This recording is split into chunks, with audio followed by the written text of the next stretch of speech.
I didn't actually realize that was what was happening until you put words to it. What does it feel like to be a nomad in your own country? And in my particular case, it's the birthland, the country, and then there's also home and family. And so when the world closed down in 2020, if my family dynamic had been different, chances are I would have returned to Jamaica. However, it wasn't.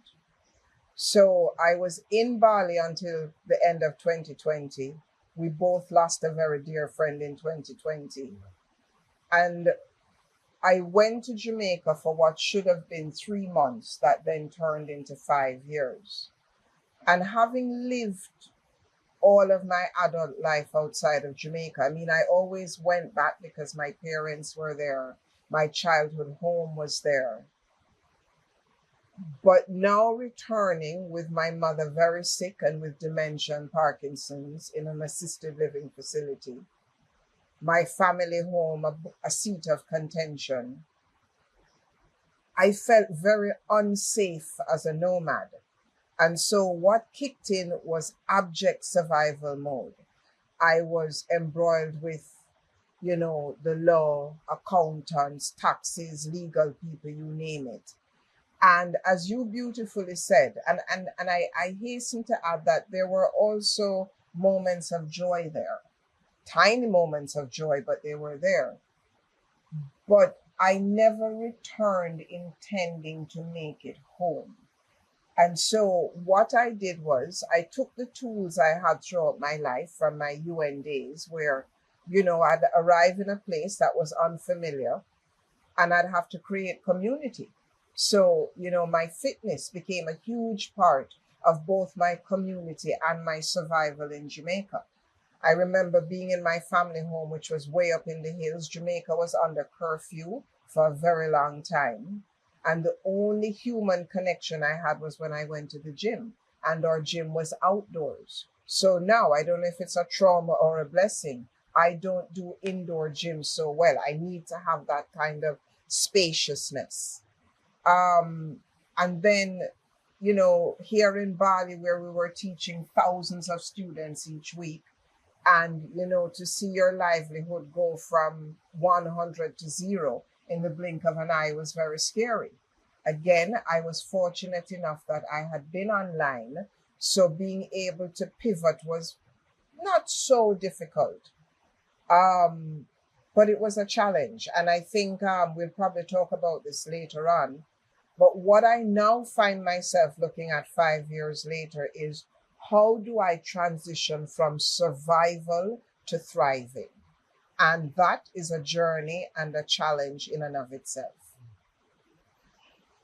So many of us made decisions, rooted out of fear and based on what was in front of us at that point in time. Initially, we were told that the pandemic would last a couple of weeks. Then we went into a few months. By the time we got to about month 3, intuitively, I knew we were in for the long haul. It just didn't make sense otherwise. And having worked on, bird flu with the UN, having written SOPs, etc., I kind of had an insight as to where we were going. So I arrive in Jamaica. I have to go into quarantine. That Christmas, I go to visit my mother, and I'm looking at my mother through a metal bar. We can't hug. We can hold each other's hands through the window. She's wearing a mask. I'm wearing a mask. And as we know, you don't recognize something is trauma until after the fact. And as you've just said, we were just, the whole world, individually, collectively, we were just going down a rabbit hole of trauma. And as human beings, we have a natural tendency to want to survive. So you want us in masks, we'll wear a mask. You want us in curfew, we'll do curfew. And with that said, some of us became battery hens, and some of us really pushed back against the system. As we spoke about last night, I am not entirely convinced that if I was presented with similar circumstances today, I would make the same choices that I did then. Yeah. You know, to talk about with other people that went back, because a lot of people we knew stayed here and you stayed for the first 9 months and you said it was unreal. Yeah. I mean, my staying for the first 9 months, we had a great time. The community was really tiny. The streets of Bali were completely empty, unlike what it is today. For the first time, I went to Kuta. I'd never been to Kuta before. The skyline was absolutely glorious. The environment was, recalibrating, and was so grateful.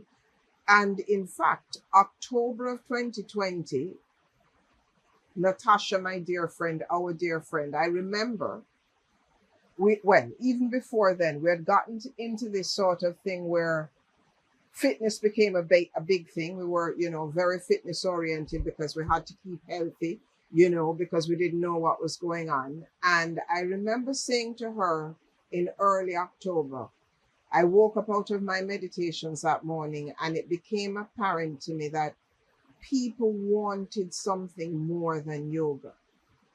They wanted to feel good, have fun, look good while doing it. One of Natasha's taglines was, we all want to look good naked, ultimately. And so I said, well, let's do a weekend. Let's do a weekend where, we party hard, we play hard, we work hard, we have fun. If at the end of it, you want to have a burger and a beer, knock yourself out. So we did. We created this incredible thing. We called it Let That Shit Go. And we had yoga. She was an incredible spinning instructor, as we both know.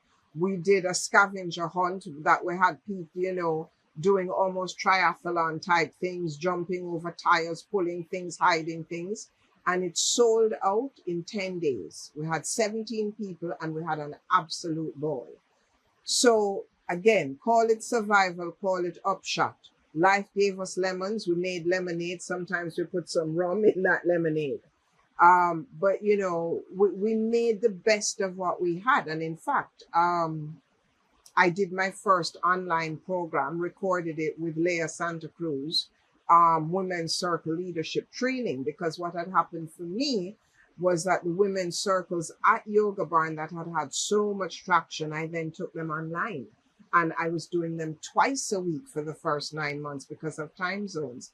And people just wanted to come to a space where we could commune, for lack of a better word. Yeah. The story, Amethyst Road, One Woman's Journey to Reclamation, was kind of born in Bali during the pandemic. She had kind of been floating around before, but during the pandemic, I deeply dropped into writing and did a huge chunk of the work then. And, intermittently, the work has continued.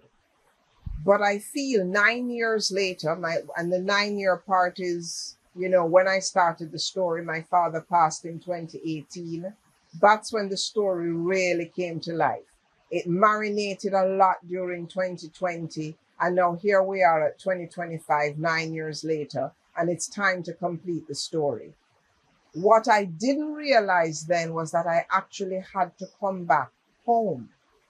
So we talk about home. So the pandemic took us to our land of our births, place of origin. 2025 has brought me home. Oh, that's really sweet.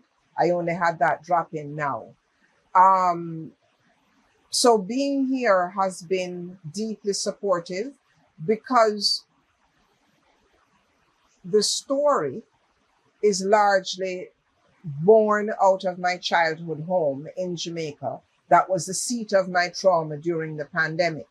And while we're traumatized, it's hard to drop into a creative vortex when one is traumatized. You're in freeze mode, you're in flight mode, you're in fawn mode, you're doing all sorts of things. Halfway across the world, I'm able to compassionately open up the lens and look at it. So I'm really excited. I did open mic a couple weeks ago and read from one of the chapters, the chapter about homes, because houses are homes, but homes also contain secrets, and so, the big part is finding this home within, which, wow, that's a powerful question. As nomads, one of the greatest lessons that being a nomad teaches you is to find home within the vortex that you live in, which is this physical body. I want to talk about the question you asked about the past. Yes. Yeah. So, I didn't even realize it until, here we are. We had a conversation. We set an intention to create something. We realized that even us doing this, there's some healing that comes for both of us. And here I am at the Stillness Studio doing this cathartic healing by the river, really dropping into a tender place this morning. And so one of the questions I've asked myself, when I look at 2020, for so many of us, you just spoke about it, 2020 was a year we were going to make bank. I was booked to teach in South Africa, Barcelona, Prague, America, Bali, Jamaica, the Middle East. I was going to be all over the place. Universal Empress was, going to make her global mark, as it were. And then all of a sudden, boom, that ended.